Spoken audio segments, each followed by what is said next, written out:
So does Bitcoin deserve to be at $30,000? What can we expect as we're about to enter a new year from everyone's favorite cryptocurrency? And who have I brought on the show today? Arguably the most recognizable face in the world when it comes to Bitcoin investing, Max Keiser. He is the host of RT's Keiser Report, also of Orange Pill podcast. And he's also the man that likes to remind us he told us to buy Bitcoin back at $1 in 2011. It's Max Keiser, welcome back to the show. Yeah, Danielle, great. I got my Michael Saylor shirt on today. Well, I'm happy because we're going to talk about Michael Saylor and his Twitter combo with Elon Musk in a bit. But first, Bitcoin hitting its new record here as we're about to end 2020. Is it worthy of the title, Max Keiser? Right. Well, I guess it was 2 years ago. I said it was going to close out 2020 at 28,000. So that looks pretty good. I haven't unveiled my 2021 prediction officially yet, but I will do so probably in the next week or so. On this show today? I'm not going to reveal that number today on this show. I'm sorry. But I will, maybe we'll do a follow-up and you'll be the first to know. Okay. All right. Well, wait, I'm not finished with you yet on that one. But first, what's behind the rally here, Max? Is it longer-term investors who are hedging against a weaker U.S. dollar, scare of inflation, or is it just... let me explain, what's going on from kind of an insider's perspective. Yeah. Inside ball, if you want to know. I mean, you've got a pretty sophisticated audience, so let me tell you what's really going on. You got to compare it to what happened back in 1992 when George Soros attacked the British pound and the Bank of England. And he broke the Bank of England, if you recall, and he made a quick $1 billion. Stan Druckenmiller was the architect of that. And right now, what we're seeing is a similar thing going on with Bitcoin. And what Michael Saylor figured out, and now possibly Elon Musk and others, I think Larry Ellison's going to get involved, is they have the Federal Reserve Bank and other central banks in a very precarious position because those banks have artificially pushed interest rates down to these extraordinary levels of almost zero, and 18.4 trillion are now negative.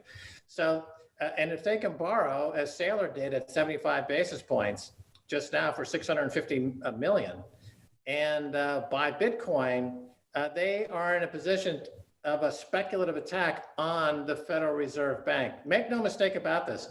Michael Saylor and the Bitcoiners are attacking the Federal Reserve Bank and the global central banking system as Soros did to the Bank of England. That's kind of the template that's being used globally. That's the inside ball. That's why Bitcoin, you could very easily see it trade to $200,000, $300,000, $400,000 a coin pretty quickly because the central banks have left themselves open to this arbitrage, to this attack, and it's on. The game is on now, and no one is pretending that this is not happening anymore. Okay, but to counter that attack, we're seeing central banks, China leading the way, the euro probably following suit, coming out with their own digital currencies. China's in the process of testing one out right now. Is that a response to protect themselves? No, because the currency they have now is a digital currency. The dollar, the yen, the euro. They are all basically fiat currencies, centrally controlled. They don't compete with Bitcoin. They're centrally controlled. And they are analogous to fiat money. They have nothing to do with Bitcoin, which is decentralized, and it has security features that none of those centralized coins would ever have. So it doesn't compete with Bitcoin. The only way the central banks can stop the speculative attack aimed at destroying the central banks, and I'm giving you some harsh reality here, but people should take this on board because we're entering into a world post central banks here. Is the only way they can defend against this is to raise interest rates. And they're not going to do that. I mean, the bet is that Jerome Powell and these other banks are not going to raise rates. That's the bet on Bitcoin right now. That's the multi-$100 trillion bet being made on Bitcoin right now, that the central banks will not raise rates. And as long as they keep lowering rates and as long as rates keep going negative, then the Bitcoin trade is an asymmetric bet. It's a one-way bet. And it's got almost virtually no top. I mean, you're talking hundreds of thousands of dollars per coin or higher. Even, JP Morgan just came out with an estimate of $650,000 per Bitcoin. Citibank is estimating $300,000 per Bitcoin.